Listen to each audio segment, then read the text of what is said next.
All right. Well, welcome. So we have Scooter Howell here with our guest today. And Let's go. We are super excited to hear from him. You guys are going to get a lot out of this. He's got a really cool story. A lot of it we don't even know yet, so he's going to be sharing. He is an investor in the area. He is... Well, so define those investments. So he's a real estate investor. I believe you have a few businesses as well. I have had in the past and since sold some of those, but yeah, single family houses, multifamily, all kinds of housing units, a few commercial, but yeah, pretty much just mainly real estate focused. But I've had. Well, I think you've had a kid at Powerhouse before. Mm-hmm. Me and my sister used to own that whenever it was alive and kicking. We had 4 locations and 35 employees, 800 kids a week coming through there. Holy cow! It was crazy. Yeah. Now, were you active in that business? I was. Yes, that's my full-time, part-time job. Yeah. Okay. Up in there. Yeah. When I used to have my niece in there, and every time I went, I would always see you. And so, yeah, he was there full time. Yeah. And then, so you shared something with us before the camera started rolling. I want to talk about that because I wouldn't have guessed. Yeah. So shocked because education is not always a symbol of success. I failed out of college, and we do okay. Olivia, did you go to? I think we talked about this, but I forgot. Yeah, I turned a 2-year community college into 4 years with no degree. Nice. I just went when it was, Yeah. I don't want to do that. How was your liver? Yeah, it was probably not great. You exercised that greatly. So tell us about your education. I think that's part of the requirements for being a realtor is you have to have a high school diploma, but evidently they don't check that. So he's not a realtor anymore, though. That's right. Yeah. I homeschooled. I went to school third, maybe 4th grade some, and then I homeschooled after that. Ended up getting a full-time job working at a bicycle shop at, I think I was like 15 at the time. Yeah. And just, I thought, shoot, I'm making, $800 a month. Yeah. Big time. Why do I need to go to school? Alert. Yeah. So I pretty much just stopped and just kept on going from job to job after that. That was, I guess, about 6th grade. I was like, hey, I think I can read and write enough and I can make money doing this stuff. Of course, I don't know that I'd be proud of that, but it's, what I did at the time. And, I come out of a family of 8. 7. Yeah. 8 siblings? Yeah, 8 siblings. Holy cow. So where are you at? Where are you in the... Dead center. Okay. Oh, yeah. 5 the middle children? All right. Yes. The only thing, I'm curious what your thoughts about this. What I've noticed with a big family is we actually have a lot of... It looks like a lot of middle, but if you look at where their age ranges and how they act, so like Avery's our oldest, Andy is our middle child, even though he's the second, and Wayne's the baby. Chuck is the oldest, right? Like it's funny how that. Have you ever thought about or noticed that? Like even though you may be in the middle, but where you land, you act more like the oldest or the baby or the middle. For sure, yeah, for sure. Me and my younger sister Jenny, we would probably be the oldest, and my oldest brother is probably. But she's not going to watch this. He'd probably be the baby of the family. He's still trying to get it. It's funny. But I love you, brother. Yeah. But, having all those other kids, and then my dad was a truck driver, so he was gone and doing, trying to make that money while on the road and doing what he knew how to do. And then, my mom, she taught dance.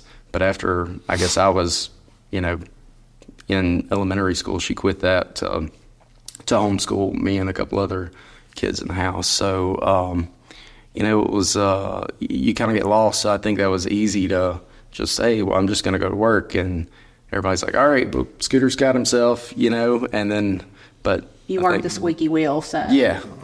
Let him do his thing. Yeah, that's funny. Were you very, were you you're pretty, it seems to me that you're a pretty introspective and kind of a quiet guy. Were you like that as a kid, or is this more of like a learned demeanor of? Well, I think in my adult years, I went through a span like many of us did in my teens to mid-20s that was not quiet. They, definitely tried it all out, and that was, after that, then getting quieter, and kind of back to how I was as a kid. I was quiet. I would just get it done. I would just do as I'm told. I mean, I was a pretty good kid, up until I sound pretty good through my 20s too. But I guess biblically I probably wouldn't have been. But, biblically, we're all probably struggling a little yeah, bit. we are. When you were growing up, and y'all started homeschooling, because it sounded like you went to public school for a while and then you went to homeschooling. Was that a religious decision with your family, or that's just what? Went to George Welch and then went to Claiborne Christian. I don't know if it was exactly religious or not. I remember, it being something like that, but it was, probably because we went to, Claiborne Christian, and we had 8 other brothers and sisters, and, stroking that note would be expensive. That's multiple mortges. Yeah. But I know. My kids are in there, not a Claiborne Christian, but we pay. Yeah. So it's, probably some of that. And, who will really ever know? My mom would probably, if she listened to this, she'll probably argue with me and tell me about it, but that's okay. When it's interesting too, it's the perspective of, right? Like when you're a kid and you're looking at it, you have a certain perspective. We grow up that way. And then the grown ups, like the older I get, the more I realize like some of the things that when I was younger, I would have I don't know if condemned's the right word, but I was certainly confirmed my mom was wrong. Right. And then you grow up and you go, okay, that makes sense. Or even if I maybe wouldn't have agreed with exactly what she did, I understand why she did it. Like I might have done something different, but I go, that makes sense. Yeah. Well, I think it's interesting that, I listened to y'all's podcast last night and kind of learning about what y'all are doing, but do you think that the struggle which I didn't struggle. I always had everything, what I needed. I mean, I did what I wanted to do. I had a great childhood, but the struggle, my perception of my struggle, do I think that it equates to success, in the long run? You had some crazy childhood growing up. Don't you think that it goes to your success? Well, so that's a great question, and I'm always torn because if we think about, and interesting enough, whenever I was a kid, I don't know, and I think maybe this is I didn't know it was a struggle until I got around other people, or you grow up and everybody's telling more stories and you go, oh, mine's okay. Comparison, that's right. Comparison will do that to you. I didn't know that we didn't have money until I went to my friend's house and I was like, oh, they live different. This is cool. I would go to their house so they rate their pantry. They actually had snacks. Right. Snacks. Yeah. But I also think if you go back, and this is another thing, how large was y'all's house? 1,200 square foot. Okay. With 8 kids. Yeah. We enclosed a carport. Yeah, ours was very. I think it was 800, and they added on, so we were probably somewhere in there. Starting to feel like I have privilege. Yeah. Well, the reason I say that is that we now, and I don't know, how close are your siblings now? It's some are closer than others. Yeah. So we've discovered, and we're all close now. We might be closer, Avery and Andy. They talk every day. Yeah. But I'm close to everybody, probably because I'm the only girl. But I'm closer to some than the others. But we always get together. We're always there for each other. And part of the reason we say that, and I think as much as we love, big houses and you got room, I think one of the reasons that we are so strong is we have this tight-knit community. Yeah. and we didn't have central heat and air. So like in the wintertime, in the Now you're feeling privileged. in the wintertime, we had one heater downstairs. So it didn't matter. We kind of joke about this, but it didn't matter like what argument you had that day. We was all loving You're gonna be it. tight. Was like one of those heaters that are, and so you figured it out or you got over it. I do think our entire family has ADHD, so I think we also have like short-term memory. So I think that helps. Yeah. But yeah, so when going back to like the struggle, I'm always curious. I do think, like, there was a friend of mine, and you'll know Cody Gibson. Mm-hmm. When he hires people, part of his process is he's looking to hear that you've went through some struggle in your life. Yeah. And it's funny, most people that are successful, I see that they kind of went through some type of struggle. I don't know if it has to be like a money struggle or too many kids or not too many. I shouldn't say that. I love that I would not have that many, but I love that my mom and dad had that many. Right. So I do think it's part of the story. I also though wonder if, what do we maybe miss because we're striving so hard for something? Yeah. I mean, our, kids have everything that they would want, and I don't know what they are missing out on, what they, with having to do some of the things that we had to do, it's get them to take out the trash. It's like, oh my gosh, I can't believe it. I mean, I'm playing video games, Dad. I'm sorry.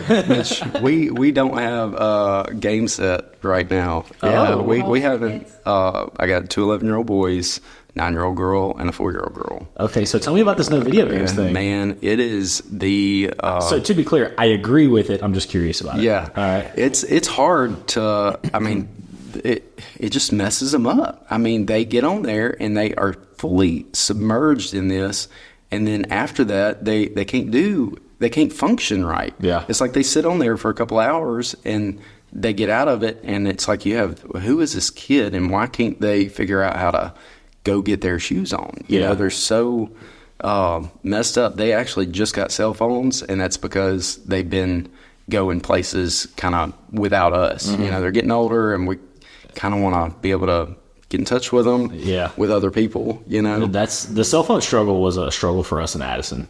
Yeah. And it still is a struggle today because it was, it started off as, I promise if you get a cell phone, I will not ask for social media.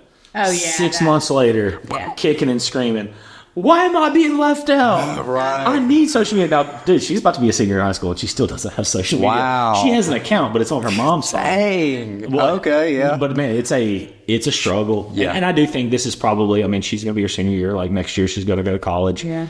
She thinks she's leaving me. She's not. That's fun. But, I do know that the social media thing it's about to happen. Yeah. You can't control them forever. You can't protect them forever.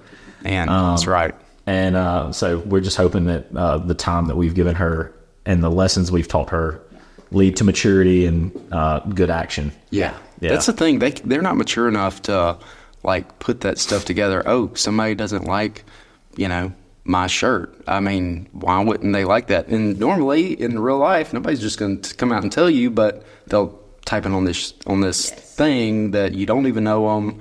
I mean, it's crazy. And as a kid, you will, and look, even as an adult, like people will, like, I get talk trash about on the internet all the time. Somebody sent me a screenshot and somebody was talking trash about me. I'm like, this person doesn't even know me. Yeah. Like, why are they talking trash? And as an adult, I'm like, I'm mad. Yeah. Like, ruin 10 minutes of my day. There you go. And so as a kid, like, it'll ruin your week. You'll feel bullied. You'll feel depressed. It will do things to you chemically and emotionally. And yeah, that's not even what I'm trying to protect her from. Like, right. I'm trying to protect her from these boys. Yeah. Well, and it's the interesting thing too, because I do like it's how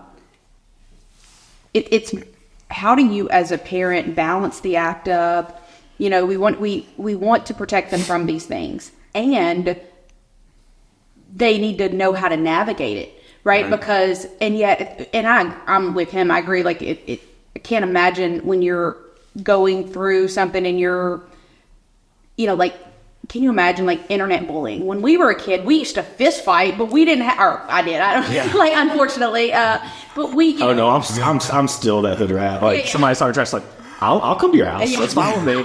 Well, but we did.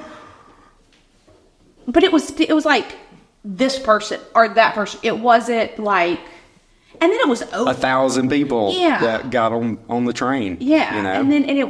and so it was easier, I think, to say like, okay, that person didn't like me or that person a butthole, whatever, versus like all these people, like because even like as an adult, whenever I was traveling and teaching agents all over the country, one of the greatest things, Diana Kokoska led that program at the time, and one of the greatest things she did is she said we would get, at the end of every course, they would do like, what did you do good, the surveys and everything. And she said, you have my permission. She says, everybody, it doesn't matter how great it is, you're going to have somebody that is she's like, you have my permission. The one that is like, you're awful, you suck, everything's terrible, whatever. She's like, you have to turn them all in, but whoever's that last one at the bottom, you can chunk it because it doesn't, the challenge with like the internet is there's so many last ones on the bottom. Right. And she knew that which ones stick in the head, like the 75 students who are like, oh my God, this changed my life, and I did this and this, and or that one that was like, Yeah. One. Yeah. But that leads into that rule. The CEO of Ritz-Carlton said there's 2% of the population that you will never be able to please. It doesn't matter what you do, what you ask to comp or pay for. Right. You cannot make everyone happy. And so if you look, and I look at this, I actually judge this on our transactions. Out of every 100 transactions we do, if we have more than 2 negative ones, that's when I start to research, like, are we doing a good job? Are our systems serving people? But if it's 1 or 2 per 100, I don't even think about it. It's not worth my brain space anymore. Right. Yeah. That's good. That's a hard metric to figure out what to pull it from. Man, there's just some Karens out there. There's male Karens too. Right. I just know what male Karens are called, but it's it's not Harrison. Definitely not that. It's not Scooter. Yeah. That's right. Not. We know what it's not. But I think social media getting, I use it. I get deals off of social media. I mean, y'all put stuff on there. Absolutely. I mean, it's fully needed. And if you don't have, stuff like that, then, I mean, it'd be terrible. Craigslist was bad too. Yeah. Oh yeah. Well, I do. And but Craigslist, it's bad and good. It just depends on it's the same thing as a gun. Like it can be the best thing in the world, or it can be the worst thing in the world. Right. Yeah. And one of the cool things, and I think this may have had more to do when you look at your childhood, and this might be where, with y'all's kids, or, when you're thinking about, like, what are we doing? Like, let's say just keeping them away from the video games, keeping them away from social media at this age. I think about, and you mentioned, like, we went through, I'm not even saying bad years, but between teen and here. Well, we were only like this bad because we weren't exposed to this, right? So they're going to do some things, that are bad or whatever word you would call them. But maybe it's just these versus these because they had already been, like, you already get used to, like, I can wear this or, it's easier to go to the next level, I think, sometimes. Right. So maybe. Yeah. Well, I'll be perfectly clear. I am no wonder dad. I am not probably a borderline bad parent. I'm not. I'm just learning. I'm trying to figure it out. I'm constantly on, just trying to be a better father, better husband, better investor. I definitely know. I know enough to know that I don't know hardly anything. And I'm trying to figure that out. Stay curious. The moment you think you know everything, the battle is lost. Yes. Right. Yeah. I agree. Well, so what are the resources you go to or what's the process you go through when you're like, okay, I want to, be a better husband or be a better dad or be a better investor? Like, do you have, whether it's like a written down process or just, you'll notice, like, you go through a process. If I want to learn more, do you go to the library? What's that process look like for you? Finding somebody that's already done it, that's older than me, that has had, the kids, that has had investments, that's somebody that's lived similar to me, and that's already that person that's old enough to have already done it, and the person that is like a few steps ahead. Yeah. Those two people, and I will straight up ask somebody through church, be like, hey, I need to talk to you. I know that you've been through this.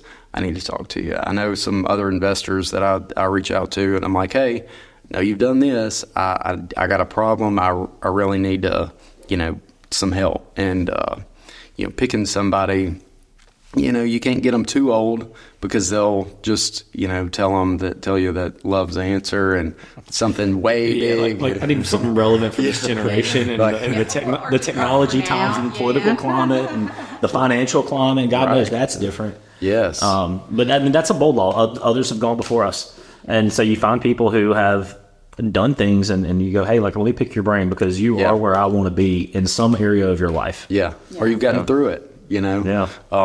There's real estate attorneys that, everybody likes to use and they do a whole bunch of stuff, but they either haven't had a lot of experience in it personally, and it's just not who I want to, ask my, I've got this deal. It is bought a house at sheriff's sale one time, and it ended up being, not having a clear title, so I couldn't get a loan on it. Yeah. I had hard money drawn on it, and I needed to figure out what to do, and hard money meaning I called a guy while I was at sheriff's sale. Hey, I need to borrow $60,000.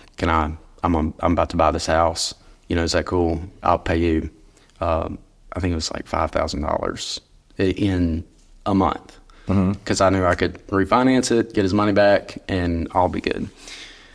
Well, that, come up, had a lien on it against it, still has a lien on it. It's a terrible deal. But this is something you're going through right now. Well, I've come through the end of it, but I still own the house, and I'm going to still own the house for the next, probably, I guess, 6 more years until that falls off. Oh, my gosh. Wait, so what lien didn't go away with? I know is it tax liens that don't go away with sheriff's sale? Well, all of them are supposed to go away, but the sheriff's department, the whatever division, they didn't check some database and include it in the deal. In the write-offs that the sheriff's department, they get all the documents, and then they disperse the funds at the end of the sheriff's sale to the owed parties, and they settle, basically. So they missed one. I mean, it's just a document that they missed, that this guy that died had it's actually like a lien from a casino. And I didn't know they had those.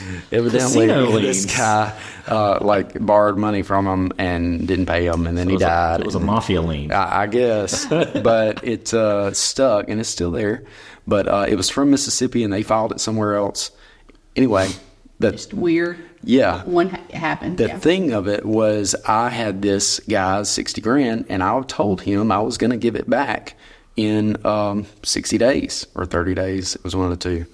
But I couldn't do that because I had not a clear title. So y'all do investments. Y'all know you can't get a loan. That's right. Ended up talking to some guys that are investors and, that have been through stuff like that. And they're like, well, just see, I wanted to get a loan to fix the house up and do the renovations. And, it's going to end up being like $90,000. It's going to be a $150,000 house whenever I got done. Yep. But I hope you were not intending for this to be a flip. No, it was a rent. Okay, that's good. But it ended up, I talked to these guys. They were like, well, just see if they'll give you a title policy. Get you a title policy for this, just what you owe the guy, and then get a loan for that through the bank. And ended up what happened, and I got a loan from a bank that with that little title policy instead of the $90,000 that I needed. But I ended up, I had to make a deal with the guy because it ended up taking me 6 months to close it. Ooh, that hard money got expensive real quick. So I mean, I had to put an air conditioner in it. I had to change floors out, and I got it rented for $950. I had to pay the guy $1,000 a month. He was like, "Well, I will do it. I will let you sit on that money, but I want $1,000 a month." Yeah, and I mean, it's not unfair. Yeah, it's not. It was terrible for me. Yeah, and it's not like I had. This is a couple years ago. This is I didn't have I had hardly less money then, you know. Yeah. But it was interesting. You know, we ended up, that was a lesson learned, and I had to go find some people that have been through there, that have been hit really hard. I mean, who knew that you could get a owner's title policy for less, and who knew that a bank would give you less and do a loan just for that amount? Yeah. I mean, I didn't know that. I had no idea until a little less than a year ago. I bought a building in Farmerville and bought it in cash. And we were renovating, and I was like, all right, I got too much money sitting in this thing. I need some money back out. Yeah. And I go to try to do a cash out on it, and they're like, oh, there's a little lien here. Now, luckily, it was going to fall off in a year. Yeah. It was a wholesaler's lien. Wow. Yeah. There were 4 owners, but one of the sellers signed a wholesale And he contract. put a lien on it. And and I called the wholesaler. I was like, hey, I'm willing to give you a little bit of money, just to go away, because you don't even have a legal contract. You have an old lady's signature, like a very, very elderly woman who signed a wholesaler contract. She thought she was signing a cash offer, which a lot of wholesalers do that. Yeah. And the lady put a lien on it, but I mean, we just let the money sit there for a year. But there you go. So, all right, I'll deal with that. Yeah, I was like, I'll give you a few grand. She's like, I want 40. I was like, yeah. How about not? Nothing. How about nothing? Yeah, we'll just sit. Yeah. But I think, did you have to talk to somebody about how to figure that out? Yeah, so my attorney, Charles Anselmo, kind of walked me through the process. He's actually a partner in the building, so all right, okay. he didn't have a choice but to walk me through it. Yeah. But no, we just decided instead of doing anything, we were just going to let the money sit there. Just wait. Yeah, and just halt the program. Yeah. But nice. That's things you got to learn the hard way. Well, yeah. Well, and it's interesting, like, because a lot of people in that could have been, so like you said, this was years ago, could have been something like, well, then this thing doesn't work. I'm never going to buy a sheriff's sale again because it just doesn't work. Yeah. What was the difference for you? Because I'm assuming you still buy sheriff's sales. So what was the difference for you to go from, like, instead of like the whole thing doesn't work to, hey, this one didn't? Well, I try to buy sheriff's sale houses, but there's so many people up there right now. it's tough. It is tough. Yeah. It is tough. So, it's kind of like the one person, like you were talking about. If you get 2 out of 100, then whatever, Yeah. In this, I went on a spree of buying so many houses. I was about to say, you have bought some inventory, man. Yeah, we have. It's back in 2017. I went to a conference and a switch clicked, and I was like, well, if that guy that I sat beside at the bar can do it, he ain't no different than me. That's right. I can go do that. Yeah. Sometimes judgments can help. Oh, Because when you go, definitely. if that person. Yeah. I'm not saying I'm better than you, but you're definitely not better than me. Exactly. Yeah. It's comparison, and you sit there and talk to somebody. You said it the other day. It's we're all human, and once you get to being with somebody and you get to know them, then they're if they can do it, I mean, that's easy. I can do that too. Yeah. Let's go. Absolutely. Let's go. Yeah, people have done it for you. So, like, what can I learn and how do I implement? Yeah. Yeah. But doing those sheriff's sale houses is, I definitely do it and do a little bit more research now. That house, I just knew somebody was living in it. Mm-hmm. It was in good condition on the outside. It looked like they'd been taking care of it. And so I just like, all right, I'm gonna buy it. It's in a good area. I knew what it was. It's actually an Airbnb right now, and it's a great little house. Yeah, but we talked about this. I actually sent you a video on this. People will look at things and go, "I failed." Like, or is it feedback? So you got some feedback. You made some adjustments. Now you study this more. Now you go forward, right? Right. Feedback. I don't study it a whole lot more because I think it's just a numbers thing. It's like, okay, well, I bought probably 20 houses on sheriff's sale, but this one happened to have a lien on it, and I ended up getting through it. Mm-hmm. Okay. One last question around that particular house, because I think it's always interesting with real estate, and I want to see if it bears out here. Yeah, it got dicey.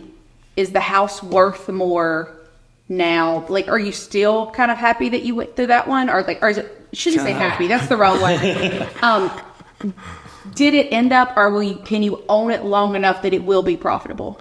Oh, it's definitely profitable. Yeah. You know, bought that house for 60, house right 2 doors down from it sold for like 270. Ooh. So I think I like this investment. Yeah, it's a Yeah. good one. Yeah. It is it's in a good spot, you know, it's yeah, absolutely. You know, I would have rather at the time, I mean, it was very hard, you know, and this guy that I was borrowing money from, I don't know if y'all have ever borrowed any hard money, but if you don't pay them back, they won't give you any more. That's right. And I needed more. I was you need your in money, grow people. mode. Yeah, Yeah. you need your grow mode. I mean, I could, you know, call the guy right now and, you know, I'd go buy a house and you know, it's those people, you can't mess them up. Have you thought about getting, or you may already be, but like getting into hard money lending yourself? Are you still like more of the... I can make more money with my money myself. Okay. I don't have enough to, you know, do that You've got kind more of thing. opportunity than money right now. Right. Yeah. There's so many deals going on, you know, in this bad market that every time somebody says, "Oh man, I can't find a house," I'm like, "Okay, yeah, it's tough, huh?" Like, all right, well, I'm signing 2 contracts next week, you know. Man, they're not doing the work to find the house, and I'll just say this about realtors: they just sit there and wait for what's going to pop up on MLS. Yeah. Instead of going, "Hey, what are you looking for?" Okay, I'm about to go on Tax Assessor and find every single one of those houses on the market right now. Right. Get a dial list going, and I'm going to rock and roll on that until I find you a house. Yeah. And you know, at that point, you can name your own commission, which is cool. Yeah. But it's that I assume that not. I mean, you're putting out the We Buy Houses ads. You're probably driving for dollars and looking at dilapidated houses. For sure, Yeah. all the time. That just now that comes pretty natural, but Because to people start, know you do that. yeah, and people, you know, hey, I'm buying houses, I'm looking for houses all the time, but this is my little plug, just hit me up. Scooter wants to buy your house. The dirtier, the better. Yeah. Love it. Yeah. Crack shack. I mean, tents, and stumps, land, whatever. Yeah. But they, you know, that kind of stuff was hard to set up. You know, I mean, I remember whenever I was buying We Buy Houses signs and you know, people would tear them up and take them down. And there was a lot of growing whenever I was trying to buy so many at a time. It was hard to do that stuff. Now it's, you know, I buy some We Buy Houses signs. I put them up sometimes I don't. And then things just kind of come. I buy stuff off the MLS. Did you know that I bought that old Sterlington house with the pool across from the school? Yeah, no, I knew that was you. Did you know that? Yeah. I learned how tough of a negotiator you were that day. I was like, well, it's not really that. It's just like, hey, this is the deal. You know, this is The what works. occupancy was the deal. Oh. The occupancy was the hard part. Yeah, I've been burnt. Well, so that wasn't that. I wasn't mad at you. Yeah. That was a very, very difficult seller. I can imagine. It was tough. Yeah, Yeah. It's but I hate to be like that.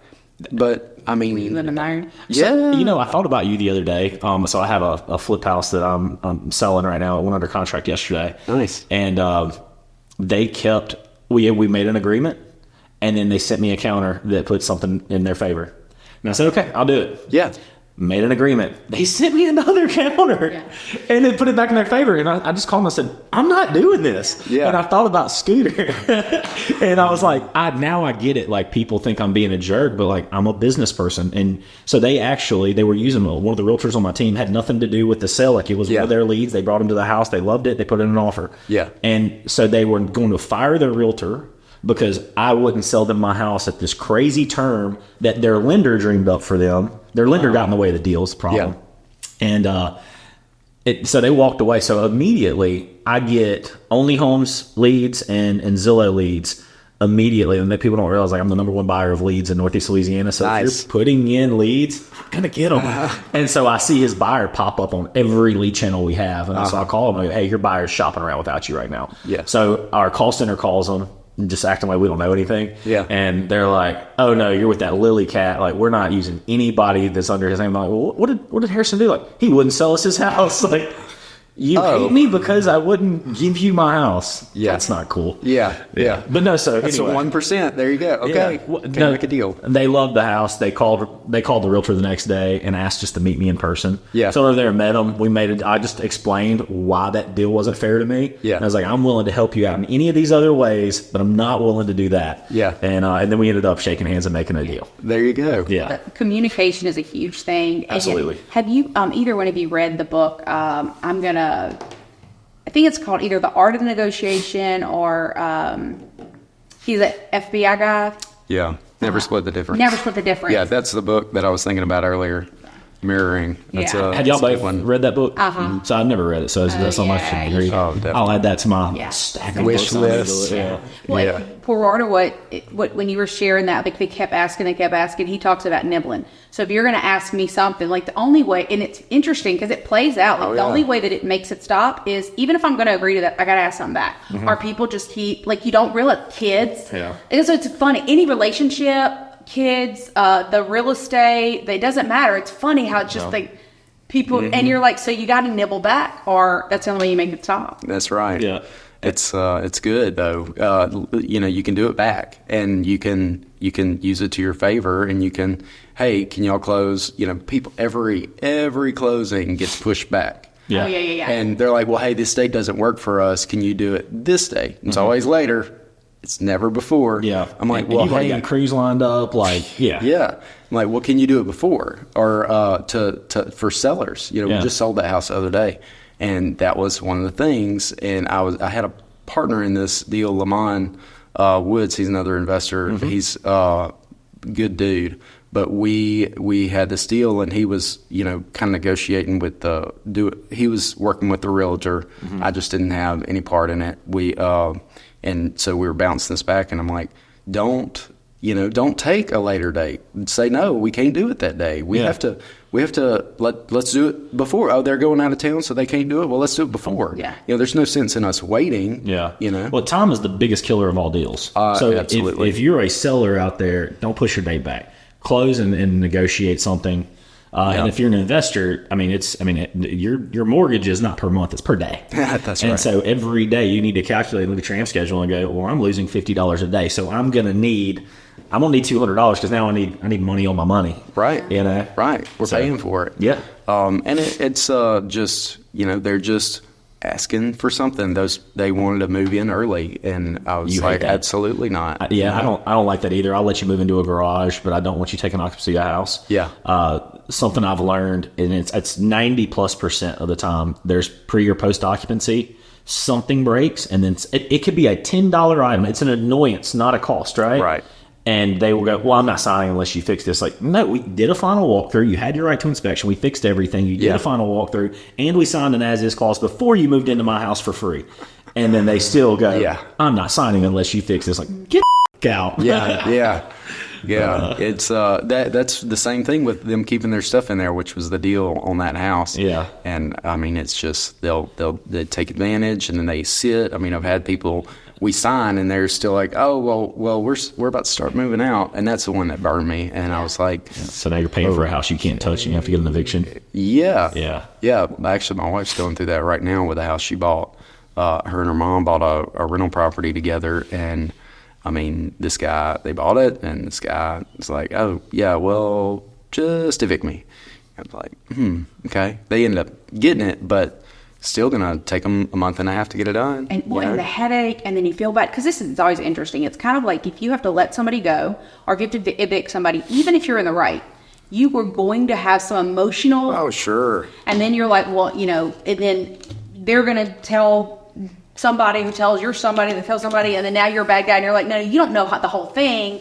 But it's either not fair to tell that person because you don't want to be, you don't want it, or for whatever reason. So we have to realize the emotional piece of that as well, to say like, look, we've been down that road. How else can I help you? But that's just not going to work. Yeah. But after, I guess, whenever I went on this spill of buying so many rental property and having to make all these deals, I was up to It was right under 200 properties total for me. Oh, wow. Holy I didn't cow! So I realize was that about to many. ask, but I didn't. Holy cow! It's The most is almost 200 that you owned at one right, time. right. It's like 78 or 79, something like that. Okay. That's where you're at right now. No, that's what I had bought. Okay. Like I bought some and I've sold some. Okay. And what time frame? Because this is the other interesting thing. This isn't like you haven't been doing this for 40 years. Like, Right. what time frame? So I bought about 10 while I worked. I worked at Homes Plus. remember that, yeah. Yeah, selling and doing financing, selling mobile homes. Yeah. That was a really good experience. But while I was there, I was, I'd buy one a year. I was going to be the one a year guy. And then I'm the one of your guy. You're the one of your guy. All right. Yeah. If a deal hits me, I'll buy 2 or 3. But I'm only like my active investment plan is I want to buy 1 home a year. Yeah. Yeah. So I was that guy. Yeah. And then, so I had 10, and then I went to a Mr. Landlord conference and really got inspired. Is that the Vanilla Ice guy?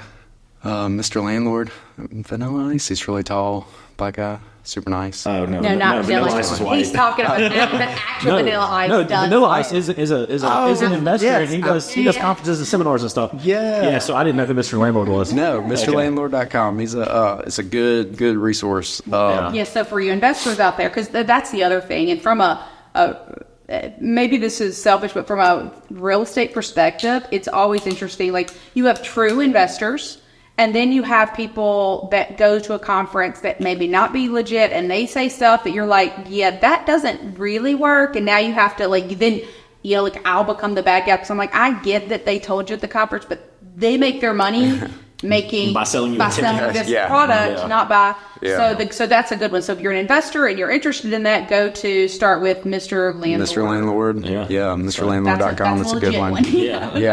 Yeah. And they have those speakers there that, they say stuff, and it's, you just kind of have to take it all with a grain of salt. Just like us talking here, talking about that sheriff's sale deal, really go get your own experience. Yes. It's you need to Trial and walk error. it through, because every deal is going to be a little bit different. That's right. I think this thing I love about real estate is the deals are always different. Yeah. Every seller's different. Every buyer's different. Every realtor's different. And so you're having to navigate those personalities and waters. And I think that's why my ADD allows me to be actively in the deal. Like it. Yeah. Yeah. Well, when I wake up every day, like, I don't know what's going to happen. Yeah. I just know that I've got to come up with problems and pivot and come up with solutions. I'm not trying to find any problems. Right. Come up with solutions to people's problems. And again, it's just every day is like, oh, look, a different color glasses. Yeah, Like, this is cool. Let's do this. Yeah. But so going through all those transactions, you asked how long it took. So from 10 to 200, it was about 3 or 4 year span. Holy cow. So, I mean, it was. So you're like- buying a house every 4 days. It is. Well, I was buying packages of houses, and I had South Side houses. I had, trailers. I had South Side, like deep South Side houses, and then nice houses, and just all kinds of whatever would make me a little cash flow. That's what I was buying. So I went on that spree, bought a whole bunch. Learned a whole lot. I had maintenance guys, in 6 trucks running all my business. I had been bought out of the, at some time in that, I'd been bought out of Powerhouse, and then my sister eventually bought me out of that building down there. But the 111 Cotton building, that was an interesting purchase. But we, doing all that, and then we had a management company. We were running about 400 units. Yeah, I remember that. About half of them were mine. Yeah. So whenever she bought me out of that, Hannah had bought me out of that business, so I could have my time back. I figured out I don't want to work for anybody. Yeah. That's kind of a flaw of mine. I'm definitely working on that. But whenever I got done with that, after having all that, I was like, oh, I bought all these for freedom, and now I've got less time than whenever I had 10 and a job. Yeah. And so scaled it way back, I'm down to like 140 units. Yeah, I was about to say, so you don't like 200 anymore. No, Yeah. I love that you scaled it back. Like, you're like, it's too much 200, but like 140. Yeah. So Because most mediocre people, number. most people would think like that. I mean, it's still a pretty stout number. That's a lot of Is dirt. that do you think that's kind of, for at least for now, or your time or your systems or whatever, that's kind of the number that you like, or is it just, does that change? I think, I buy and sell my rental property. I buy rental property still. It's a constant stock trading game. It's like you're like day trading real estate. Literally, somebody comes up and an investor owns a house next to it and they want to buy mine, and absolutely. I mean, I'll sell it. If we come up with a deal, then I'm down. I sold 2 houses the other day that are not, I had them actively trying to sell them because they were not in my circle. I've got some Balkanville stuff and some West Monroe stuff, and if I can keep my people running in that circle instead of having to drive all the way out to South Monroe. I've got something in Columbia that came with a package. I didn't end up wanting to buy it, but it came with it, but So if somebody in Columbia wants to make a deal, he should have a house for you. some Heberts on Lake. I keep somebody has approached me, but I'm like, you know what, that'd be kind of nice whenever they move out, remodel it, have a lake house. It's a nice house. Yeah. I just don't want to drive down there. Yeah. Not for work stuff, at least. Anyway. For sure. It's in the middle of nowhere. The cell phone reception is awful. Yeah. Which that may be a good thing for you, but I can't operate. Yeah. I am connected at all times. Yeah. It's I did real estate for freedom. Yeah. I mean, that was I don't want to be connected all the time. I know, right now you're in grow mode, which is really inspiring. But I'm like, let me see how few I can get to the same cash flow that I had, and maximize the, that's why we're doing some Airbnbs is so, okay, well, we can make the same with less problems then, or a little bit more. It just costs a little bit of money. Then let's do that. Airbnb in our town is not like a slam dunk. Do you have some Airbnbs? I have 2. I have one in town. I have one on the lake. Yeah. I make a little bit more money, right? But it is more it's more work intensive. It's more labor intensive. And the fees are much higher. Oh yeah. So after everybody is paid, I'm probably making 10 or 15% more. But I mean, me and Amanda Mesa own a $500,000 lake house on Darbone. Nice. And we probably pay on average $300, $400 a month split between us. So $200 a month to own a $500,000 lake house that has appreciated like $70,000 since we purchased the property. Nice. Yeah. And in February, somebody rented it out for all 30 days. Nice. We net 5Gs on the month. I was like, let's go. Yes. Yeah. I was calling. I'm like, paying for the lake house for the whole year now because that is our deficit for the year. There you go. Yeah. So we're great. Yeah, you're great. Yeah.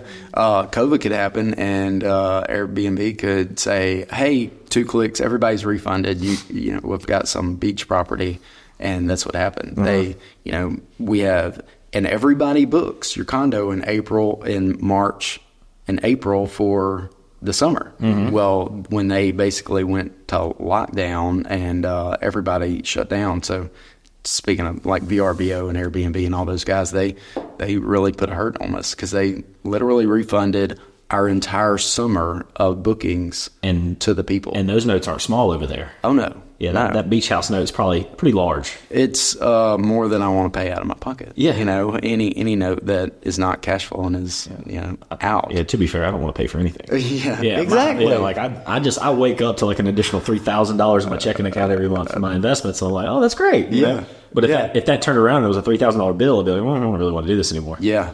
Actually, our one of our condos down there has a $9,000 assessment that has to be paid like right now. Yeah. So, beach condos are not all they're cracked up to be. As soon as we pay it, we're going to sell that baby. Yeah. Pay off the other one. So you're going to sell that one as soon as the market kind of rebounds? As soon as the building rebounds. They're doing a major construction project on it right now, and that's what the assessment's for. So as soon as that all gets settled, because people don't want to buy something that, like in the middle of, we'd have to lower the price Yeah. to get to get it sold, and we don't want to. We can wait wait if you can wait it out. Right, Yeah. we can wait it out. Well, that's makes me think of there was a house one time was going to Sterlington list a house. This was years ago, and we were doing a thing at the time where we'll sell your house in 90 days, and it wasn't even we'll buy it, but we'll do it for free or something, and everything looked great on paper. Now I found out, you live and learn, you need to go a little bit further and ask, is there any reason, anything around you that would impact the pipeline was coming, like not through their neighborhood, but their whole next door was dug up for a pipeline. Ooh. Who want, So you sold that house for free. No way. But I think I did. But it was so you definitely have to ask questions because that had never happened to me before. Yeah. So it was just the cost of doing business. And yet it was 100% like, because after it would have been it's not that big a deal, right? Because they cover it and you almost have like an extra playground. Nothing's going to be built there. You're good. Yeah. But when that's going to be a problem. Yeah, dozers running by your house every day. Yeah, that's a problem. Yeah. So assessments, like in big construction projects, people walking into their, seemingly nice condo on the beach, and they don't want to, have a construction job going on there. Yeah. But, still that condo will, make us money, and we're having to pay in, but we've been making money on it for the last 3 or 4 years. Yeah. So it's still okay. Yeah. It's too small for my family and my partner's family to go into. So it's like, hey, So there's no enjoyment there. yeah. Have you been? When's the last time you've been in that condo? It's been like 3 years. I'm like, okay, well, I hadn't been there in like 3 years. So let's just get rid of We it. don't need that one anymore. Yeah. Yeah. So what are y'all so when y'all sell that, because y'all had a dream for a beach property, and I'm sure you thought you were going to utilize it. Yeah. So, that obviously didn't happen. So what are you going to move that money into? We're going to pay off our other one that's down there that has it's bigger, and it sits on the beach, as a pool and all the amenities you would want to So be you on the have beach. another beach house. Yeah. It's just a condo. I mean, This was everybody. subtle flexes. It's I'm going to sell my beach property. We're going to pay off the nice beach property. well, it was I thought I needed to get to 60 units so I could buy a beach property. Okay. And whenever I got to 60 units, I did, and I ended up buying 4 down there in Gulf Shores. Okay. And we sold and paid down and swapped around, but it was that was a dream. That was my goal. I'm going to get to 60 properties so I can buy a beach house. Well, you don't need to get to 60 properties to buy a beach house. Yeah. You can just go buy a beach house that or a condo that cash flows. The best thing about down there is they have numbers for every building. They have rental numbers because there's such huge management companies, and they'll spit out the numbers for, hey, this is what these rent for. It's not like buying a Airbnb on Darbone Lake. There's no one management company that has hundreds of units. Well, there's no. I mean, you can use like AirDNA and all those AI sites, but at the end of the day, like ours told us, hey, $3 or $350 a night, and we did, and we stayed booked, and I was like, are our prices too cheap? Yeah. And then we're up to $450 a night. We can't keep this thing. Yeah. I've gotten zero. I've owned that property for a year and a half. Wow. And I think I've spent 2 nights in it. I think my partner spent 1 or 2 nights in it. So yeah, I do. I like unique properties for Airbnbs though. Yeah. I want to buy a house on Caney really bad. I would like to buy a house on Caney really bad in a non-Airbnb restricted location. Yeah. It can be a lot. It can be a mobile home. It can be a storage building. I don't care. It has to be on. Yeah. Just on the water. Yeah. Yeah. Well, doing things like that, buying those houses, seems like it's so unobtainable for people, whenever they're getting into real estate and whatnot. But it's really, I literally picked it up and I was like, well, it's just buying another house. And I've been buying houses here for a couple of years, not like I'm experienced. Still not experienced, but I would argue with that. But I was like, okay, if I can just figure out how to make it mirror a single family rent house that I've been doing, then we can take it over and buy a house like that and say, okay, show the rent numbers to the bank and what we're gonna do with it and how much it's gonna bring in, and then we'll have somewhere to stay Yeah. because we want to go to the beach all the time. Yeah. Yeah, And you can actually pick those up on 30-year AMs as well. Yeah. So you can get your AM lengthened and get your note down and cash flow more. Yeah. And because when you first got into investing, how did you go from, okay, like I want to get into this thing, I buy a property to, where did you research? How did you go from like, this is something I'm doing to, hard money lending to soft money lending? Like, how did you find those partners or however, how did you find that? Going from, buying that one a year. And then I basically was, just kept trying. I just said, well, I'm just going to keep buying until they tell me no.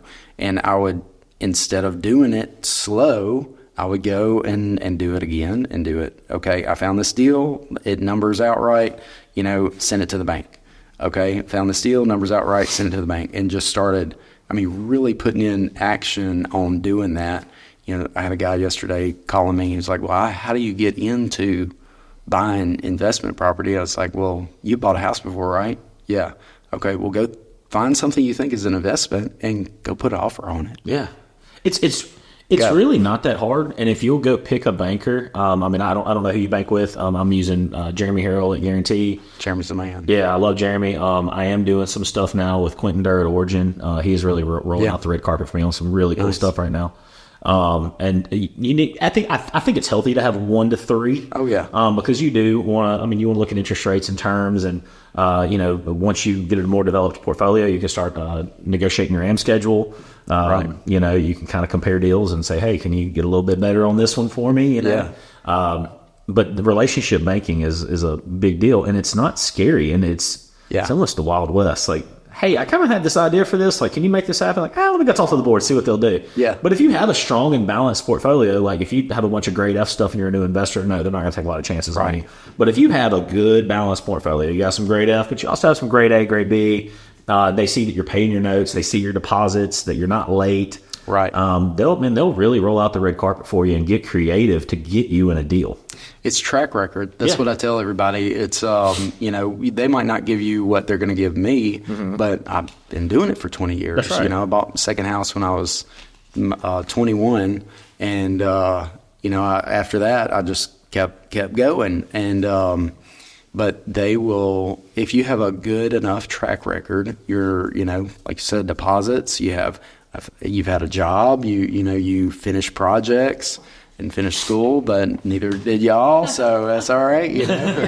But if you can show them that kind of track record of doing anything consistently, running, you have to do that. Which you ran a 100. I attempted. I got to 86 miles, and I had that's still a 86 huge miles. Bam. So I got a belt buckle because I'd done the 100K, so that's as far as But the interesting thing is I discovered through that, because I thought, I'm running this much. My feet, your feet are supposed to hurt. No, not like mine were. So I have, basically I developed tendonitis in my feet. Yeah. And so I've got the one where if I kept running, my arches could collapse. Nice. And your feet are all so I've been working on getting that fixed back up. And actually, I think that's fixed. I've still got some plantar fasciitis that I'm working on. And if you're not a runner, you're going, well, that's dumb. Do something else.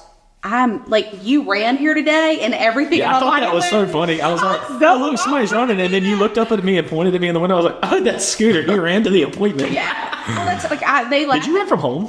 Yeah. I mean, look, I wouldn't run it, but it's well, actually, I had to keep running to get a 5K. You go past. Okay. I got a little 5K in. Are you a 5K a day kind of guy? Got 5K a day or more. Yeah. But it's something about, like, I've ran to listing, like you ride your scooter listing appointments. I've ran to listing appointments. I ran to Schenectady at one time to buy a stove, and then was like, okay, here I'm gonna pay, and somebody's gonna come pick it up tomorrow. Or I've ran to Fleet Feet and went because I needed new shoes. And they take which is really cool. So if you buy shoes from Fleet Feet, if you have shoes that you don't wear anymore, but that they are, they're still good. Yeah. You can turn them in there, and Big Feet still do that, but I know that the owner changed. but they take it and they give it to like our homeless people, which I thought was kind of cool. That's so cool. I would run there, get my new shoes, and leave my old shoes. Yeah, nice. And now I can't do it, and it's a pain. I miss that.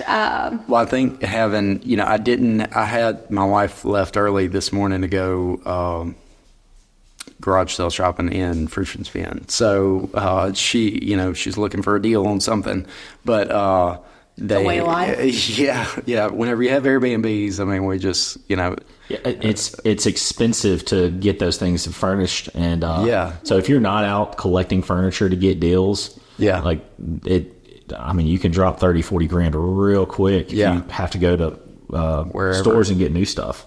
Yeah, and it's going to be used. These Airbnb people don't know that how long that has been sitting there. Yeah. They don't care. And when I go to Airbnbs, I'm like, this furniture's kind of stale. They definitely got this from like a grandma's house. I'm like, but I don't really care. I'm here for a day. I don't care. Let's go. Yeah, exactly. That. But if she's not buying deals on houses, then she's going to be finding deals at somebody else's house. It's kind of become y'all's way of life. I bet. Like you're always like it's that mindset, right? Well, and even like the mindset when you talk about like the running or the track record, I think this is probably one of the biggest things. Like whenever I interview to hire somebody, I'm looking for a track record of success. It might not be in the typical, like, okay, they didn't finish school, they didn't finish college. Somebody might look at that and go, oh, well, and I'm like, but for me, by the time I was in my 20s, I was running a daycare. We had 260 kids there. Well, and thankfully, I always looked older than I was. So I'm telling like grown folks in my mind, they're grown, what to do with their kids. Yeah. But it was, I'd have the classes or we knew from this thing, but it was the whole, that was that track record of success. Or, and so, whether it's the banker or the, whatever you're doing. 90-mile run that you did. Yeah. Like what's that track record of success that you're willing to do, go over and beyond, stick with it, know? Yeah, I think growing any kind of business like the daycare or running that far, which I haven't ever run that far. I have run 100K, but not 100 miles. Yeah. Or 80 miles. I stopped at 62. That was 100K for us uneducated people. 62. That's ridiculous. Yeah, it is. I'll cheer you guys on. Yeah, thanks. That you got to start, man. It's the best. Bad knees, running. Bad knees. Yeah. Dude, I had to quit pickleball because of my knees. Really? I love pickleball. I was obsessed. So, see, I keep telling him because the doctor can't figure something. I'm like, it's because it's probably not your knee. Because that's the one, I love that. That's the other thing I loved about running. It is 100% my knee. No. I'm saying your knee hurts, but it popped, and then I couldn't walk. Yeah, but it's something else called, like, that was the cool thing about running, or to me, I liked running because you're always figuring stuff out. Dr. Olivia. I know. Well, I'm saying it could be. Yeah. Because I have ran, and that's like, your body better, so many things, because people will tell runners, like, oh, well, your knee's going to be messed up, or when you're old. And I'm like, look, I'm running with people that are like way faster, better in shape, all that, and they're like 70 and 80. I'm like, you can't, but it is paying attention to your body, and if something hurts, your knee hurts, your ankle hurts, go to somebody that specializes, and I don't mean just a doctor, but go to another runner. Go to, there's a guy locally, who's my going to go to, Chris Irwin.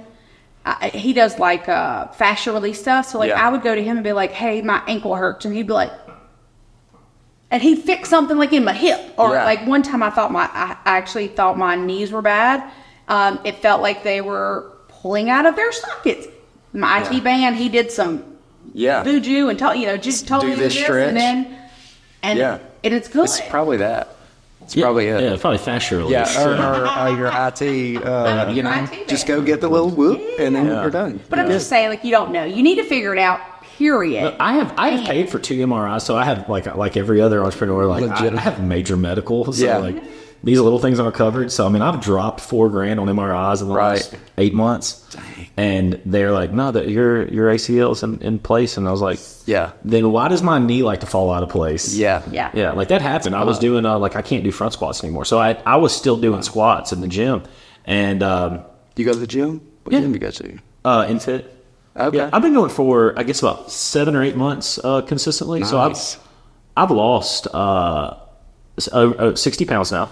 You got rid of. Got rid of. Lost means we're trying to find it. I'm not trying to find it. I promise. I'm trying to 60 find pounds, some more dude. weight loss. You do look good. Yeah, That's so awesome. I was 297 pounds about 2 years ago. So funny story. So I'm riding a scooter, and Eddie Bailey stops me and he goes, "Hey, you're doing it wrong." and then he seriously, like, he was me. He's like, "Hey, man, like, you need to do something." And I didn't like. I was like, okay. I mean, he was saying it in love. Like, it wasn't like a mean thing. He was really encouraging me to, like, hey, like, get your ass off the couch, go do something. Yeah. We need those people in our world. I've had that conversation. I didn't realize how big I'd gotten. So we're at the awards banquet last week for THLT, and the last 2 years' pictures are up there. And Amy looked at me and she goes, "I didn't even realize how fat you were." And I was like, "Thanks, Amy." And she's like, "No, I'm trying to say, like, you look good." And I actually, for the first time in probably the last 7-8 years of my life, way below 240 pounds. Wow, that's so awesome. 238. Yeah. You did 60 push-ups. Whoa. Oh yeah. So the other day, so when I did my PT test, but before you start training, they just want to do your baseline, right? And so it was push-ups, air squats, jumping jacks, jump rope. Yeah. Had to get on a row machine, sit-ups, all that. I think I got to like 16 push-ups, and that was in 60 seconds. That wasn't continuous. It was 16 push-ups in 60 seconds. That was the best I could do. And the other day, so this is 8 months later, I just had some energy. I just feel like I needed to get some energy out. And so I just got on the concrete in my driveway, and I was like, I'm just going to do as many push-ups as I can. And I did 60. Dang. And then I remember like bench press, and I hadn't bench pressed in years. Yeah. Years. And I used to be really strong. I used to bench over 400 pounds. I've seen some old pictures. Yeah. Like you were like, I was stacked. the man. Yeah. I was squatting over 6, benching over 4. Dang. I mean, I was 240 pounds with abs. Yeah. I was big. Bruh. And, but I had gotten to a point, I mean, I hadn't lifted in years. Yeah. And so we did bench press for the first time. And I mean, I think he put on like 165 pounds, and I was struggling. Yeah. Like for just a few reps. Wow. And so yesterday I actually I did he messed up on my weight, and I was like, "You trying to give me a light day? Is this a rest and recovery day?" He's like, "Oh, I messed up on your equation." And he's like, let me add some weight to that. And I said, I really want to get to a place where, like, for bench, like 225, like that 12 reps is easy for me again. Yeah. And he's like, "Oh, I bet you could do it." I was like, "Man, I don't think I can." I actually pumped out 15 real quick. Bam. Yeah, and so we just, instead of like following his workout, we just did 3 sets of 12 at the 225. And now that the last set was a doozy. I think I put it up at 10, put it down for like 30 seconds. I failed at 6. So I did a 4th set just to make up for my reps. But anyway, it amazing to me how quickly my strength came back. Did Eddie inspire you to go do something, or was it something that led up to it? Because that was just a little blip. You driving by, or him driving by? Yeah, well, Eddie's always just been like Eddie and Dawn have always been really encouraging to me. Yeah. Like, first of all, I think the world of them. I love them both. But they always encourage me. Yeah. And that it really was him saying that to me. Like, it like hit me in the head when he was like, "Hey, you're doing that wrong." And he's like, "Hey, man, like, you need to get up and go do something. Like, why don't you come running with me and Scooter?" Yeah. And I was like, that's not happening. I never liked to run, even when I was light. Like, Nobody likes to. Yeah, I hated it. That's such a huge thing. Like, so I tell everybody, I'm like, look, like, I used to think I didn't like running because the first mile sucks. Even when I did 100 miles, the first mile sucks. I don't even settle in until miles 3 to 5. And then I actually like feel like and then it doesn't happen again until mile like 16. Yeah. And then, but so that's funny. So you say like running sucks, but you've done that. Like, I don't know what you did before, but it hasn't been that many years. Cause I think you started running like right, or at least I started seeing your journey right about when I started my journey, which was like in the end of 2018, maybe. You may have been running. I've been running about 5 years. Okay, about 5 years. So yeah, I guess right there. Yeah, and so it does suck, and it's awesome. But why do you do it? There's got to be something. I mean, if I don't get up and go work out, and I work out with Eddie or run with Eddie whenever he runs these days. Is Eddie a slacker? Do I need to tell him to go get off the couch? Not fully, but Y'all have a message. Yeah, we can clip just Eddie and y'all talking to Eddie. I'm kind of sorry he didn't show up last like a couple weeks ago. Oof. But I didn't show up for him. I stood him up and I overslept. But whenever I get up and go, So we have a routine. I get up at 5, I get up at 4:15 so I can meet Eddie or whoever at 5, and then I'm back, and then I go after that, you know. And then my wife goes to work out, Kelsey goes to work out, and then I get all the kids ready. Well, if I don't get up and go in the morning, then I am not as good as whenever I do. Yeah. Whenever I have to get the kids up at 6:30 so they can get to school, I mean, I'm up, I'm ready, I'm being the best dad I can be. You know, I have stuff done. I've already got my list for the day. Yeah, I've got them breakfast cooked. Whenever I don't go run or don't go get up and work out, then I'm starting slow. I'm like, oh, just give me coffee, you know. What do y'all get something to eat, you know? I don't care. When's your bus running? Let's go. Yeah. You know, it's I feel like I'm doing myself and my family a disservice if I don't get up and go. Yeah. And then, I mean, the whole rest of the day is whacked if I don't. Yeah. Yeah. You know? That's so when my feet, in 2022, so my 2 years ago was when I turned 40, and my goal was to hit the 100-miler before that. Yeah. So I'm in March. I went into this race with my feet hurting. Like, I had not prepared as much as I could have because my feet were it hurt. And so I was doing all this other stuff, and I was working with my running coach. All that to say, so I did that, and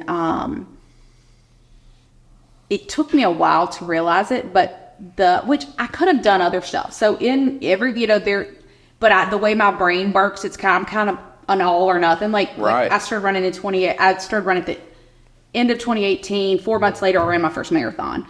Found out what an ultra was, and I ran an ultra. Like, I kind of tend to do all or nothing. And so whenever I discovered, like, okay, you can't run, you need to be working on these exercises, you need to, you know, like, but it's like going to PT. Like, I don't feel like you're doing your feet like this. So it's not like, I'm like, no, I need it. Like, let's go all out.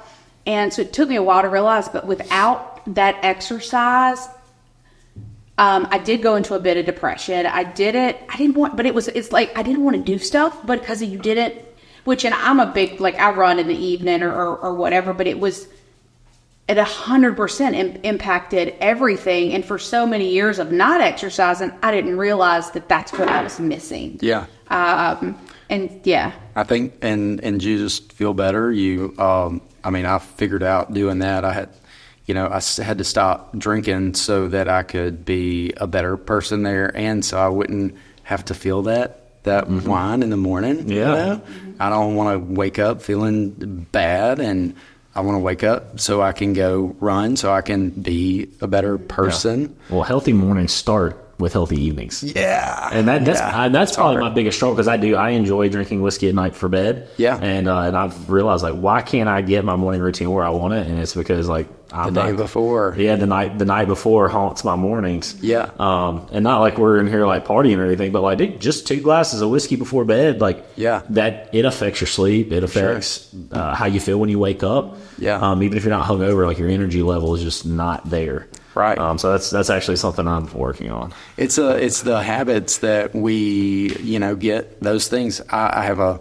Yesterday I ate a spicy chicken sandwich from Chick-fil-A, and they messed me up. Bro, they but they're so me. good. They crush me. But going down, it's like my whiskey, It's like I just need it. But you also know that you're going to lose 30 minutes of your day. Yeah. So I knew I wasn't. Saturday's a rest day normally. Yeah. But I wanted to run here because I knew I didn't have any kids, and I could kind of plan this out. But do we need to drive you home? Nah, bro. I got it. Okay. It's a little 5K back. I mean, so I'll have 6 miles today. Okay. That's a pretty good day. Yeah. I mean, it's more than I'm going to run this year. So. All right. Well, I'm going to get there by the end of the year. So get back there. Where have you always thought this way of, like, or where did you find that switch of going from like, I want to be a better, you didn't say person, but a better dad, a better investor, like, where did that come from? Where did that start? Having kids, and then having extra kids, and going to, just, I guess, listening to books, that David Goggins book, never Can't Hurt Me. Yeah, Can't That's Hurt Me. actually- I mean, that's Eddie asked me to read that. To be fair, I never did read it. yeah. Little. You'll be hasn't read running. it. You will be. That's what that was. I can assure you, Hey, I will not not be that. running. I didn't think either. Yes, yeah, that was the first book somebody suggested to me when I said I'm going to run. They were like, read that book. And then I had another friend that said, I asked her advice of running, and she gave me all this, and then she stopped her such shit. Don't be a sissy. Yeah. And I was like, okay, that makes sense. Okay.